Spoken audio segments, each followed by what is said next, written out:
While heading to the bank to deposit some money, I stumbled across a post on social media. Are you hiding something from your partner that's hard to confess? Below it, a user commented, I secretly got married to my first love. My girlfriend is still depositing money into our joint account, thinking I'm saving for our wedding house. She's so naive.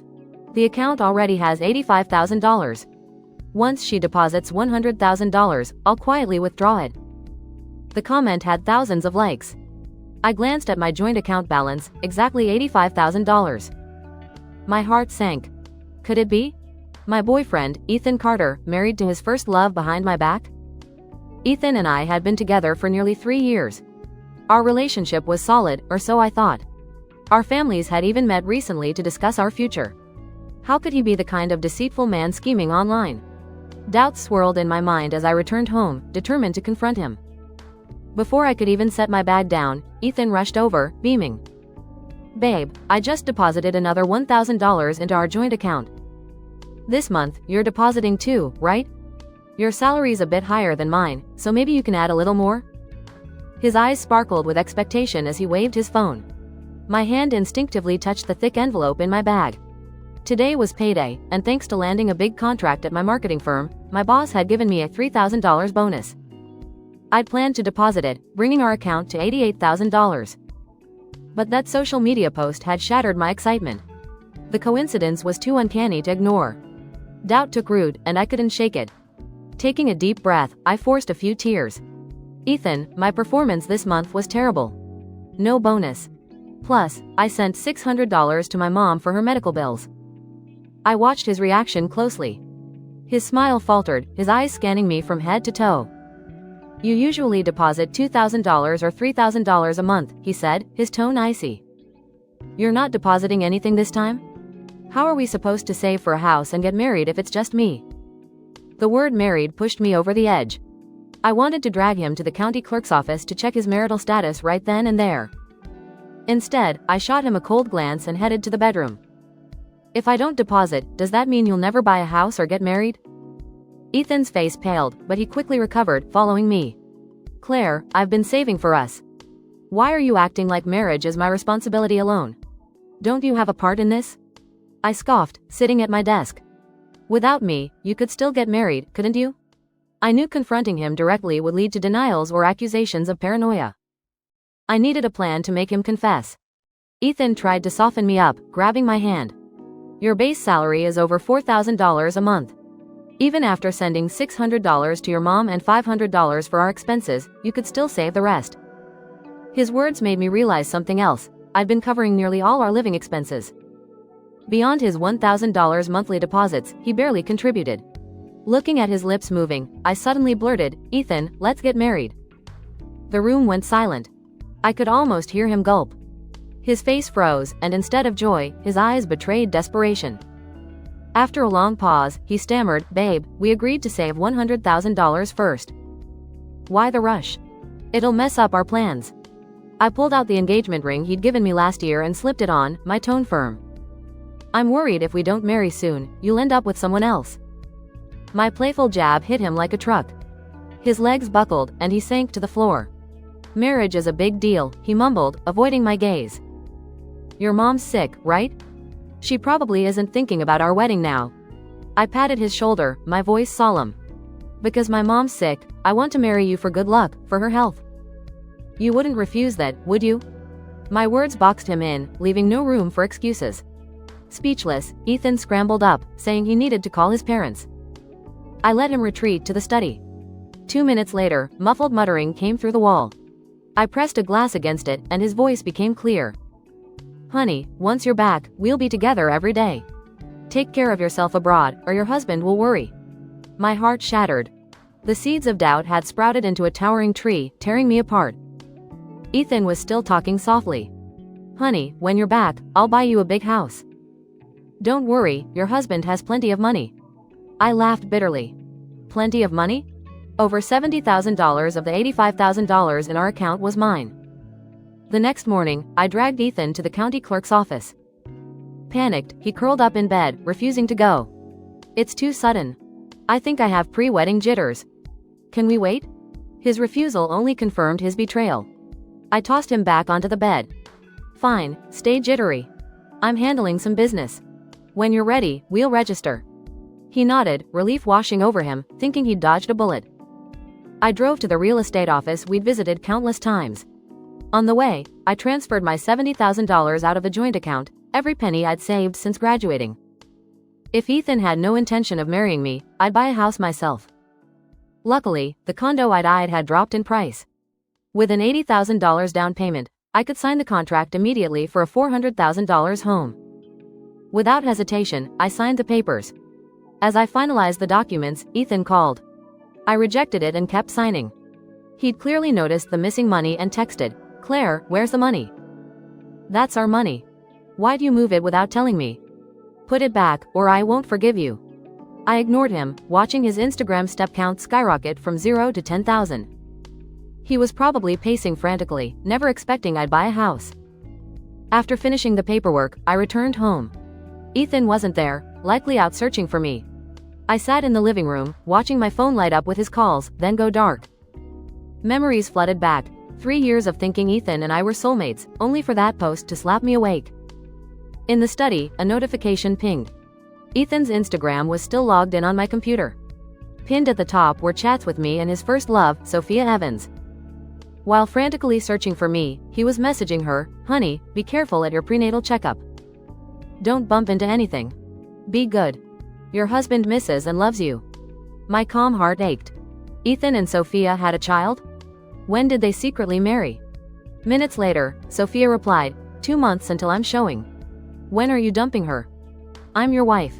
Why are you still entangled with her?" I'd thought Sophia was another victim, but she knew everything. Even Ethan's mother was complicit, messaging him, "Ethan, how could you fail to scam a girl? Didn't I teach you better?" 3 years of love were just a meticulously designed trap for my money. Ethan stormed home, sweating and furious. "Claire, how dare you touch my money? You're shameless," he yelled, kicking the door. Sipping water calmly, I replied, "Why would you beat me?" His eyebrows twisted like pretzels as he grabbed my wrist. "Where'd you transfer our money?" I set my glass down and shook him off. "The $70,000 is mine, not yours. You've only deposited $15,000. How dare you claim it's all yours?" His throat bobbed, fists clenching. "We're getting married. That's our money. Why'd you move it? What did you do with it?" I crossed my legs, avoiding his gaze. "I bought a house." His eyes widened in disbelief. "You what?"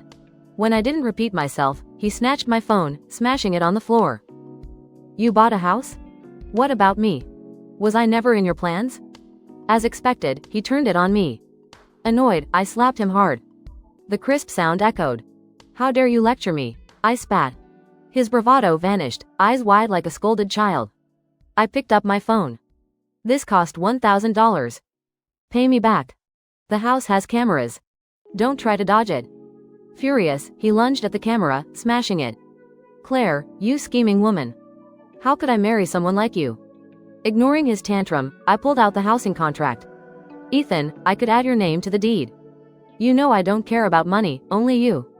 I softened my tone, feigning hurt. His rage halted. He knelt before me, eyes calculating. "Babe, you've changed your mind? You don't know the process. Why not return the house, and I'll buy one later?" I leaned back, smirking. "No need to return it. Marry me, and half the house is yours." His eyes gleamed with greed. "My mom, who's quite well off, also said if we marry, she'll give us $60,000 and a car. Think about it, Ethan." He hesitated, then retreated to the study. I locked myself in my room, uninterested in his next call. Half an hour later, he knocked softly. "Babe, let's get married. My parents picked an auspicious date next month. What do you think?" Through the door, I replied, "Fine, but pay for my phone first." Within 3 seconds, he sent $1,000. I laughed, then added, "My mom says we can't live together before the wedding. Find a place and move out." We'd been renting a 2-bedroom apartment together, and I'd paid the rent for the past 6 months. Ethan balked. "Why don't you move out? I'm comfortable here." I laughed. "Unless you repay the last 6 months' rent, no way." Knowing he was in the wrong, he packed and left the next day. Ethan barely contacted me after moving out, claiming he was on a business trip. I knew better but played along, saying, "Mom says she'll send the dowry when you're back." He perked up instantly. Babe, once I'm done, we'll visit her together. I hung up coldly. That night, Sophia added me on Instagram, ranting, Ethan and I are married. You're destroying our marriage, illegal. I replied coolly, oh? Ethan says he's marrying me. Should I report him for bigamy? She exploded, you're the mistress. Stay away. I responded, didn't I tell him to leave? Take him. I don't want him. I'd lied about kicking him out, but now he was gone, and I felt relieved. Sophia threatened, I'm quitting my job and coming back. You're done. I ignored her, knowing she and Ethan would clash soon. Days later, Ethan showed up at my office with flowers. I didn't take them, asking coldly, what do you want? He grinned awkwardly. Babe, we're getting married next month. Can't I visit? I stepped back. I'm busy. Don't contact me unless it's important. His face darkened, but he persisted. We're still a couple. What's wrong with visiting? I smiled thinly. We're not a couple anymore. Pulling out my phone, I showed him my chat with Sophia. Recognize her? His face went white, flowers dropping. Petals scattered, like our broken relationship. He lunged forward. Babe, it's a misunderstanding. Sophia and I have nothing. I dodged him. Did she force you to marry her? He hung his head, mumbling, she said she was pregnant and needed a husband for the birth certificate. I laughed. How noble of you. He knelt, grabbing my leg. I'm awake now. I'm divorcing her. We can marry the day after it's finalized. I kicked him off. Sorry, I don't date married men. He slumped, defeated. Why can't you understand? I only helped her out of pity. She means nothing. She's carrying someone else's bastard. His venom toward Sophia masked reluctance. She was his first love, irreplaceable. I sneered, clean up your mess first. Thinking I'd given him a chance, he nodded eagerly. I secretly stopped recording and sent the audio to Sophia. Her trust in him would crumble, driving a wedge between them. 2 days later, Ethan called, sobbing. Babe, I'm hurt. Can you visit me in the hospital? Rumor was, Sophia had bashed his head. I hung up, annoyed by their constant harassment. Ethan's mother called next, feigning regret. Claire, Ethan's sorry. He's divorcing Sophia. I'll support you two unconditionally. We'll put your name on the house to make up for it. I listened silently, then asked, which hospital is Ethan in? Thinking I'd softened, she gave me the details. People's Hospital, room 208, second floor. I hung up and messaged Sophia. Ethan's in the hospital. Here's the address. I'm done with your marriage. Be happy. Sophia replied instantly, he's dead. I drove to the hospital, arriving before Sophia. At the hallway's end, I saw Ethan, bandaged, supported by his mother. She hissed, don't tell Sophia. How much money can we get? She's an outsider. I've already tolerated her bastard. Ethan nodded. Mom, Sophia's mad at me. Once we get the money, I'll smooth things over. As I'd suspected, they'd hidden their scheme from Sophia, making her think Ethan was leaving her for me. Then, Sophia stormed in, rubbing her pregnant belly, radiating fury. I slipped on a mask and hid as she brushed past.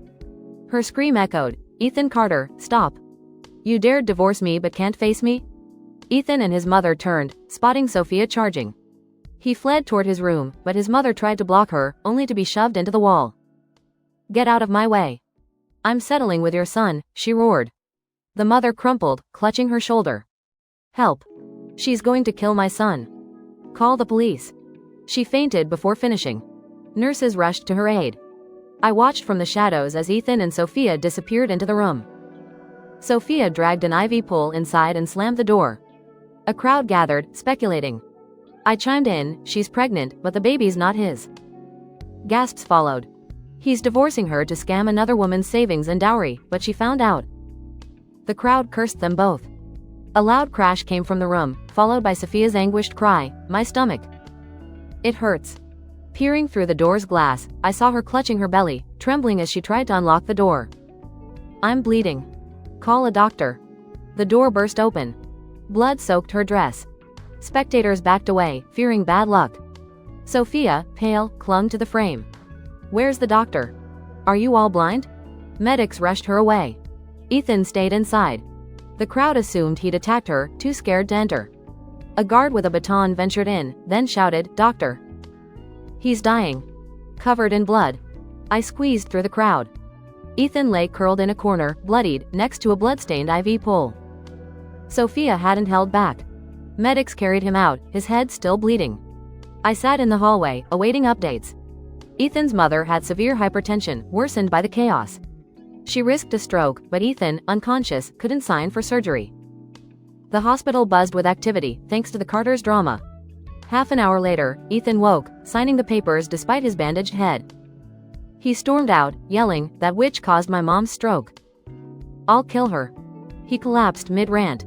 In the maternity ward, Sophia had been in surgery for 2 hours. A bloodied nurse ran out. "She's hemorrhaging. We need emergency surgery. Where's her family?" I pointed to Ethan's room. "Her husband's in 208, just woke up." The nurse found Ethan, but he refused to sign. "We're divorcing. Her life means nothing to me. She caused my mom's condition, she should pay." After a struggle, he signed reluctantly, but it was too late. Sophia lost the baby and her uterus due to severe trauma. Ethan didn't visit her, sitting numbly outside his mother's ICU. A week later, his mother survived but was paralyzed. Ethan, blaming Sophia, attacked her in her hospital room. Her frail body couldn't take it. She reported him, and he was arrested for assault. While detained, no one cared for his mother. I used my key to check on her. She lay alone, drooling, in a filthy room. Her cloudy eyes lit up when she saw me, but she couldn't speak. I smirked. "I'm returning your key. Don't worry, you won't die. Ethan's out in 2 days." I left without another glance. After his release, Ethan finalized his divorce from Sophia. He showed up at my office with a diamond ring, but I felt only disgust. I had the guards remove him. Sophia left the city, cutting contact with him. Ethan lost his job due to his arrest and was stuck caring for his bedridden mother. His savings dwindled. 3 months later, he called, begging to reconcile. I knew he saw me as an ATM, eyeing my dowry. I'd been monitoring his alt account, where he posted, "How'd I win someone back and take their wealth?" Men like him schemed in the comments. On my way to visit my mom, I answered his call. "Claire, can we talk when you're back?" he pleaded. "I'm not coming back," I said calmly. "We'll never meet again."